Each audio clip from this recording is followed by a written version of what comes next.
জয় জগন্নাথ বলে আমি এই ভিডিওটি শুরু করছি। তো আজকের আমি জগন্নাথ মহাপ্রভুর একটা বিশেষ ভোগ রান্না করব। ওনার 56 ভোগের মধ্যে এটা একটা অন্যতম ভোগ, সেটা হচ্ছে নোটে শাক ভাজা। তো আমি কিভাবে এই নোটে শাকটা ভাজা করি সেটা একবার দেখে নিন। তো বন্ধুরা, আমি এখানে 2 তাড়ি নোটে শাক নিয়ে নিয়েছি। এই নোটে শাকটা আমি ভালোভাবে বেছে ধুয়ে তারপর আমি ফিরে আসছি। তো খুব ভালোভাবে শাকটা ধুয়ে আমি এখানে জল ঝরাতে দিয়েছি একটা ছাঁকনির সাহায্যে। এখন চলো আমি কিভাবে শাকটা ভাজছি সেটা একবার দেখে নাও। এখানে আমি 2 চামচ পরিমাণ ঘি দিচ্ছি। ভোগ যেহেতু, ভোগে আমি ঘি ব্যবহার করব। ঘিটা চারপাশে আমি লাগিয়ে নিচ্ছি। খুব ভালোভাবে গরম হয়ে গেছে। এখন আমি শাকটা দিয়ে দেব।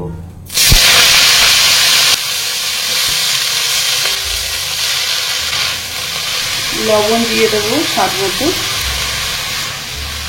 লবণের সঙ্গে মিশিয়ে দিচ্ছি। চাপা দিয়ে দিলাম 2 মিনিটের জন্য। ঢাকাটা তুলে আবার আমি নাড়াচাড়া করে নিচ্ছি।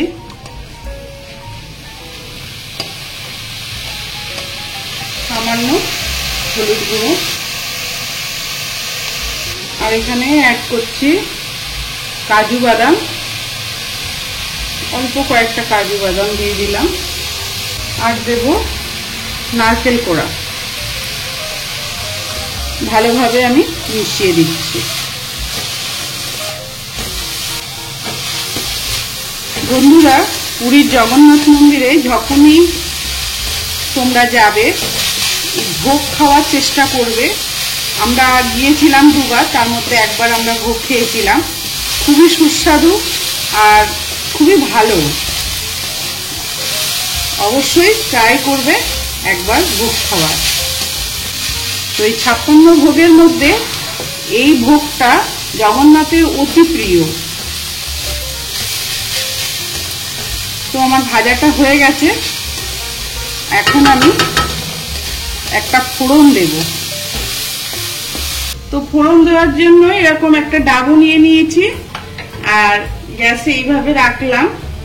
গ্যাসের ফ্লেমটা একদম লোতে করে দিয়ে এখানে 1 চামচ পরিমাণ ঘি দিয়ে দিলাম।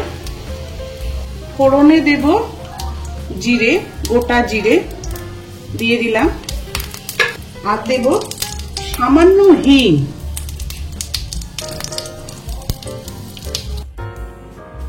খুব সুন্দর একটা ফ্লেভার বার হচ্ছে।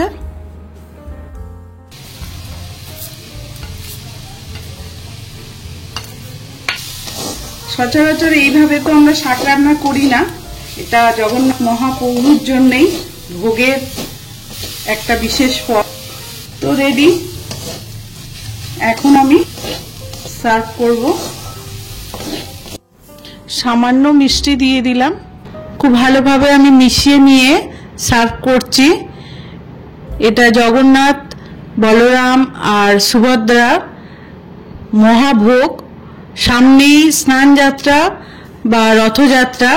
এই উপলক্ষে আপনারা তৈরি করে ভগবানকে ভোগ নিবেদন করতে পারেন। তো আমি এখানে একটা বাটিতে নিয়ে নিলাম। আর আমি গার্নিশের জন্য, যেহেতু ভোগ, তার জন্য আমি এখানে তুলসী পাতা দিয়ে গার্নিশ করছি। তো বন্ধুরা, ভালো লাগলে লাইক, শেয়ার আর কমেন্টের মাধ্যমে জানাবেন কেমন লাগলো। আর আমার চ্যানেলে আজকে যদি প্রথম হয়ে থাকেন তাহলে প্লিজ চ্যানেলটি সাবস্ক্রাইব করে নিন। পাশে থাকা বেল বাটনটা অবশ্যই প্রেস করবেন, তাহলে আমি যখনই কোনো রান্নার ভিডিও দেব সবার আগে তার নোটিফিকেশন আপনারা পেয়ে যাবেন। তো আজ এই পর্যন্ত। ভালো থাকবেন, সুস্থ থাকবেন। ধন্যবাদ।